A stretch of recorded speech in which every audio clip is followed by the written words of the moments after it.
Welcome to CSC's Loan Readiness Workshop, because as I like to say, when you stay ready, you don't have to worry about getting ready.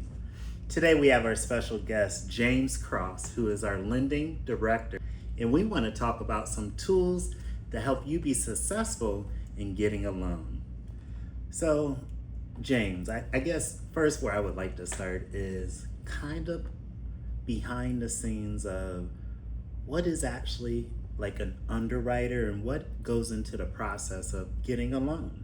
You know, I tell the kids in school, the financial bouncer. So are they getting in, or in this case, are they getting approved? Can you go into kind of what they do? Yeah, I think that's a great way to start, because underwriters are often heard of, but people don't really understand them. They think of them as this person sitting in this dark room or a robot kind of making decisions on their behalf, but they don't know who they are, what they do, or what they're looking for. And I think that's a misconception where underwriters are really trying to approve every loan that they can. You know, their goal is to produce for the credit union and not to just deny everything, because that's not good for the members, it's not good for CSC, it's not good for the community. And they are looking for, can a member pay, ability to repay, credit worthiness, not just your score, but also kind of your history, where you've been, where you're going, where you're at currently. And then also just, do you have the capacity to pay? And that's looking at your income and your employment history to see how consistent it is.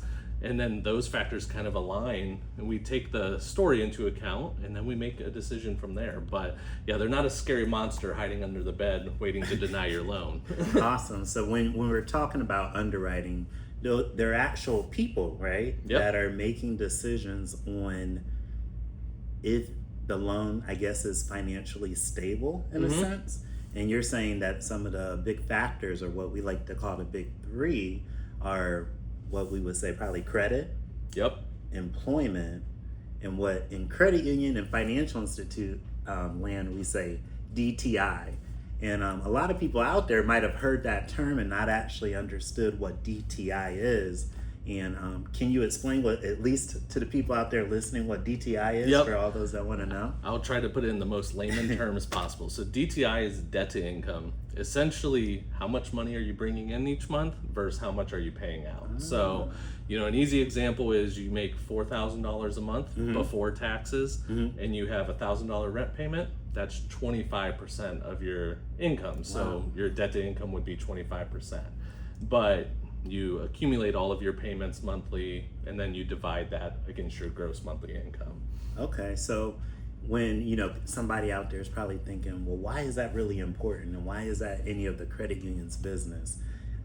I often like to try to teach the people and the kids out there when I'm out doing my outreach that it's important for us to make sure that you can handle what we're lending. Is that true to that statement? Right. Yep, exactly. We want to help everyone that we can, but we also don't want to set anyone up to fail, because you can get overextended, which is essentially you have too many payments, and now you start to rob Peter to pay Paul, and you're going the wrong way at that point. So, we never want to set anyone up to fail. We want to help you succeed financially, and part of that evaluation is the debt to income, which is going to give you a payment that's appropriate for your income level, so you can pay it comfortably without feeling stressed out from month to month. So what you're saying is CSC is trying to set you up for success so that you can pay Peter and Paul, right? So that's a good way to think of it. I think the important piece is that we wanted to make sure that everybody out there understood what actually went into what approval may look like. So when we talk about credit, and we talk about credit history, what are underwriters looking in that credit portion? What are they looking for? Yeah, so some common things we see is, you don't want to accumulate too much debt too fast. So if you're opening too many new trade lines in a short period of time, usually you want to see 1 to maybe 3 new trade lines within a calendar year. So, if you think you get a car loan, credit card, and a mortgage all within 1 year, that's really the most you should have within that 1 year.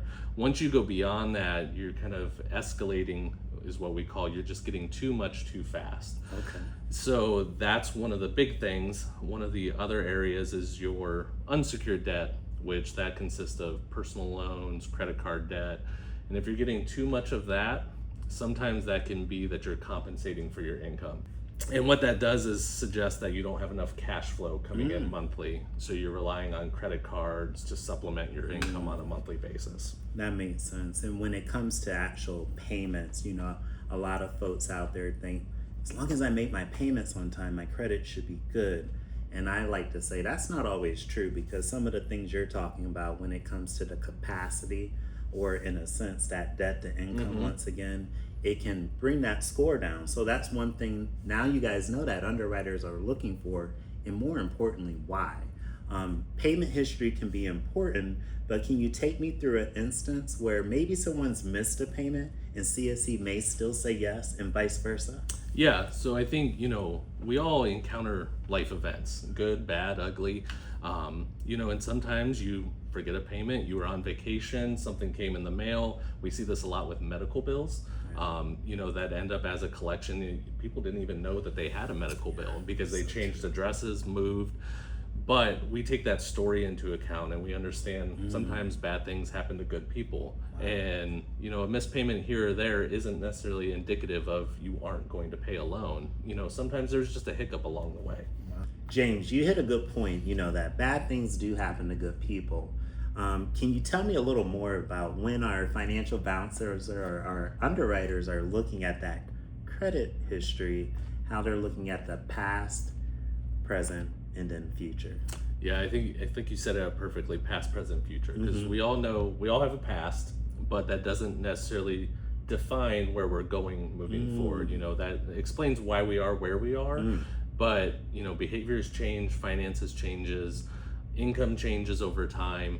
We all learn hard lessons at times, and maybe something that we thought would work before doesn't now. So that's where we look at not only your past, but more importantly, where you are currently and where you are going forward, because our loan is not in the past. It's with you now and into the future. Yeah, I think more importantly, it is where you're headed, right?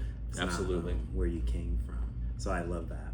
We understand now the two components of why credit is important, why the DTI is important. Now let's talk a little bit about that employment history. I think this is an important one to tell, because a lot of times their credit score is good, they don't have much debt, they're actually probably trying to come to the credit union to kind of build off of that, but maybe their job time, and we're seeing this a lot with the current economic state, and people are in and out of jobs. Can you tell us a little more about what underwriters like to see versus what they don't? Yep. So employment, it's a tricky one, because our grandparents, they would say if you're not at a job for 20 to 30 years, you haven't been there very long. Where nowadays, it's normal to shift every a year to 2 years, because the job market has kind of created this environment where you have to shift to create more income for yourself rather than getting raises, promotions within your own company. So it's partially been that. So one of the things we look for is, are you getting more income now, or what was the reason why you changed jobs? Is it closer to your home, so then you reduce gas expenses? Is it you are getting more income monthly, or you're in a field that you actually went to school for now versus something that is unrelated? So we do take that into account, but all of that would indicate stability. Awesome.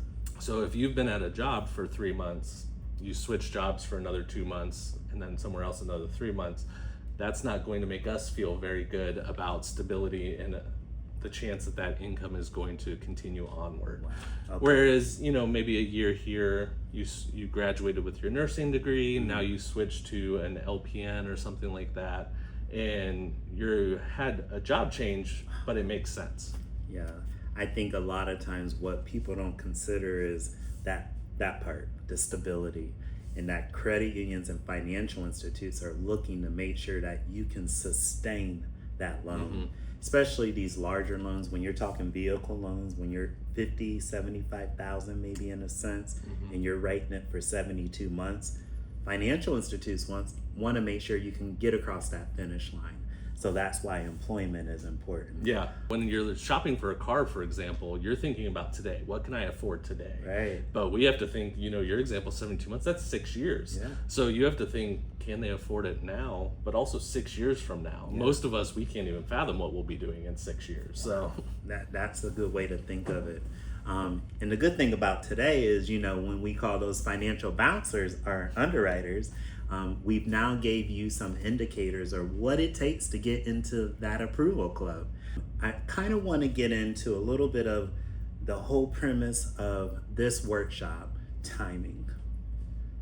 And I sat in that a little bit because I think it's important for our members and our community to understand why timing is so important.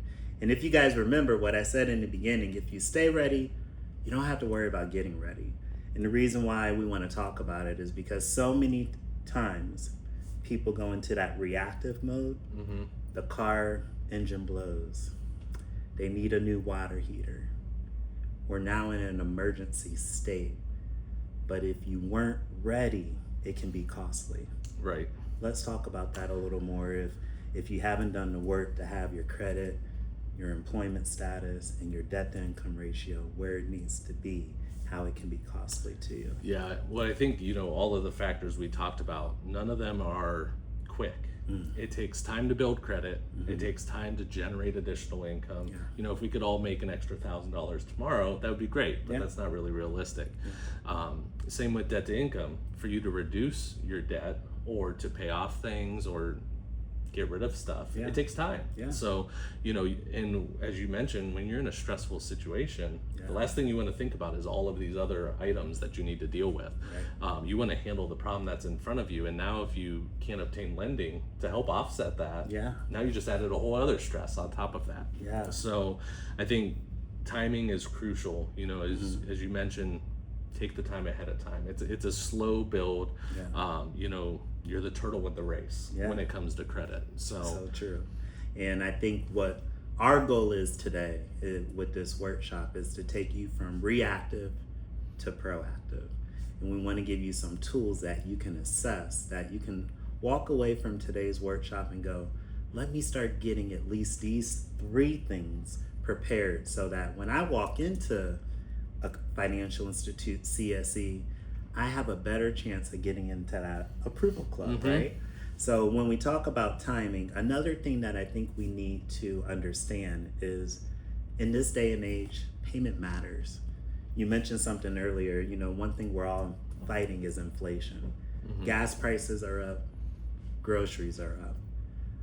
When we talk about vehicles, we talk about lending, that payment within your monthly budget really matters. Can you talk about how somebody being prepared may pay less than someone that's not prepared and why? Yeah, so if you are what we would consider a lower credit score, your interest rate could be as high as 18% with CSE. But that's still relatively low compared to other lenders where it could be 30% plus. 30%? But at the same time, if you're on the higher spectrum of credit, you would be as low as $399 potentially with CSE. So on a monthly basis, you could sway your payment by more than $100. Wow. Depending on what your loan amount is. So you're telling me that basically low scores pay more. Correct. And so if you have a lower credit score, you're riskier to a financial institute. And to kind of mitigate or cut that risk, they're charging you more to, in a sense, make sure they protect themselves. Yep.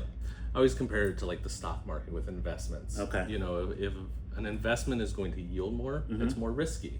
Same goes with pricing on loans. The riskier it is, the more you need to offset that risk by the interest rate portion. Wow. And we're only talking monthly payments, you know, and a lot of times somebody will think, well, $100, is that really making or breaking us? Yeah. But when you say, let's say it again, 72 months? Yep, that's $7,200. Yeah, that I don't know about you guys, but sometimes I'm coming in alone, Right. coming to get a loan for $7,200, right? And you could have paid yourself that in just doing the right thing and being proactive. So I think the most important piece here is that when you have the time, you're doing the work, and not to wait until an emergency comes about and now you're against a wall, because it can become costly to you. Here's something that we encounter a lot, and I really want to get the word out there on how to maybe do it a little bit better. You come in, you get a loan, and unfortunately you didn't watch this workshop, so you don't know what to do, and you get denied. What are some steps that you see that can be taken in order to take that denial to an approval? So let's say you got denied because of credit or one of the big threes. Yep. Take us through that. So hopefully, if you're coming to CSE, if your loan application did become a denial, hopefully that staff member is taking some time sitting with you, and what we call on the inside is not now, but here's how. And that's walking through. Wait, say that one again. Not now, but here's how. Ooh, I like that. And that's walking you through the steps. Okay, here were the reasons why we couldn't grant you a loan today, but here's kind of a roadmap that we're going to walk through together to get you to an approval. And everyone's is going to look a little bit different. Everyone's situation and experience and credit report is going to be a little different. Yeah. So that's where it's going to be a custom plan built for you that says, hey, maybe in 3 months you do X, Y, Z, you come back in and you're going to be set up for success. I think that is something that we need to utilize more. And if you're out there and you're saying, I got a denial, what I'm telling you is make sure that you find the information needed to make sure you get an approval. So if you come to CSC and you got that denial, give us a call. We would love to custom fit you in a sense, because I often say finances are like a tailored suit. Not every suit is going to fit everyone the same way. What I would also encourage, and me and James have had the privilege to work together on this, is that you would call and talk to a financial counselor, because here's the difference. If we can get to you before you even apply, we can do what's called a soft pull. And if you listen to any of our other workshops, a soft pull is utilized so it doesn't hurt your credit, but allows us to see what needs to be done in order to get you to that approval status. And here's why. If I came in to get a loan at CSC and got denied, how long technically would I need to wait until I could apply again, and would I need to do another hard pull? Can you explain that to me? So if you're doing a loan application, Okay. we require a hard pull. But Okay. that's where I think the soft pull approach is perfect, because you can kind of get that counseling of where you need to go to without that impacting your score. Exactly. Because while it's very easy to have your credit pulled, each one can hurt your score 1 to 3 points each time. And if you do it 5 times, well, now all of a sudden that's 10 to 15 point swap on your or shift on your score. Yeah. And I think that's something to be noted, because if we can do a soft pull, give you the antidote to what you need to fix, then you can come back in with confidence and say, all right, I went through these steps. My chances of approval are much greater. So James, speaking of not now, but here's how. You get that denial. What are some small steps, or essentially what we may call a roadmap, that you could take to start getting to that approval or yes? Yeah, so there's a few different ways. Someone that is opening new trade line because that's what they read online as a way to build their credit, which there's a lot of misinformation online. But one of the easy steps is just stop opening new trade lines. Same can go with, there's a misconception that you have to have a credit card balance in order to build credit on that. As long as you have $1 on it and you're making a monthly payment, that's still going to build credit as the same as if you have $1,000 on a $1,000 credit line, except one is much more beneficial to your score versus the other one. And I think, maintaining steady employment, sometimes we have where like, hey, once you hit 6-7 months of employment history, come back to us, and then we can kind of work that in to prove that stability that we talked about earlier. These are just a few examples that we would look for of how to kind of build you up for that roadmap. Speaking of that, you hit on something that's important, and I want to make sure that we touch on this. A lot of times people think having a zero balance on a credit card hurts your score. Can you tell us more? Yeah. So having a zero balance does not hurt it. As long as you're having some activity, I always suggest to people the best way is buy a tank of gas and then immediately pay it off. Yeah. That is going to keep your card open. It's going to show payment history, and it's going to show a zero balance, which is going to show that you have your max card available to you, which is the most benefit to your score. So what you're telling me is you're not getting charged any interest per se. Right.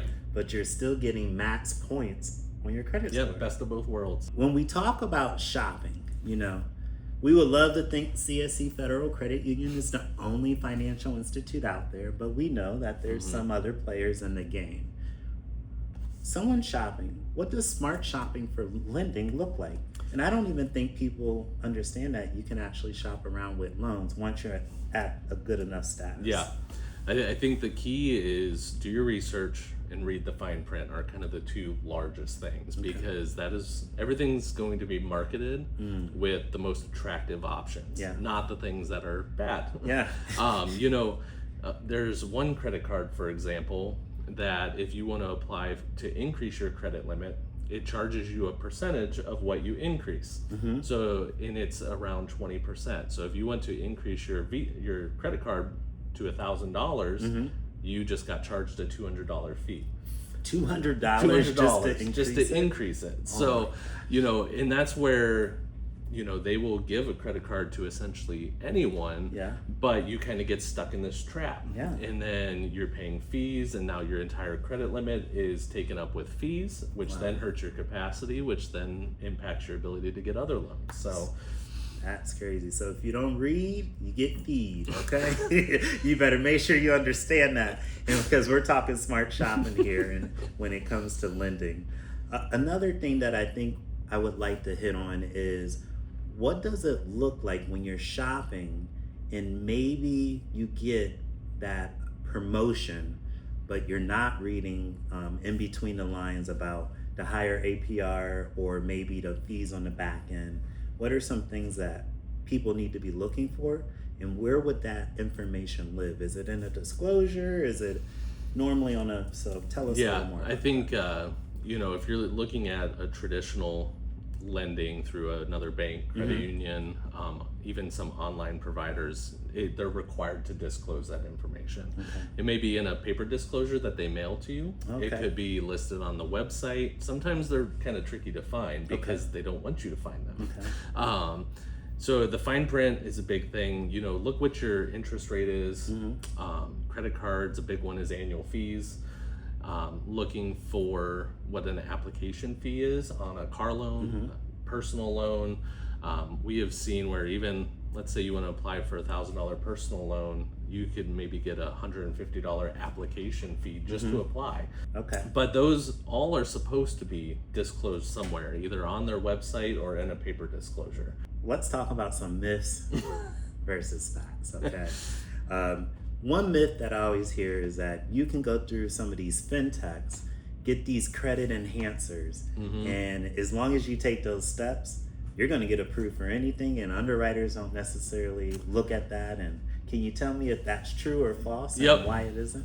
So one of the most common loan products we see through a fintech nowadays, which a fintech is essentially an online or mobile app type of lender, it's called a credit builder secured credit card. And it will show up on your credit as a credit card, but the way they function is you actually load funds onto the card and then you use what you put onto it versus having an actual credit limit. So there's kind of two ways that this can potentially hurt you or give you some false comfort that you'll be good going forward. So on your credit bureau, sometimes they won't report a credit limit.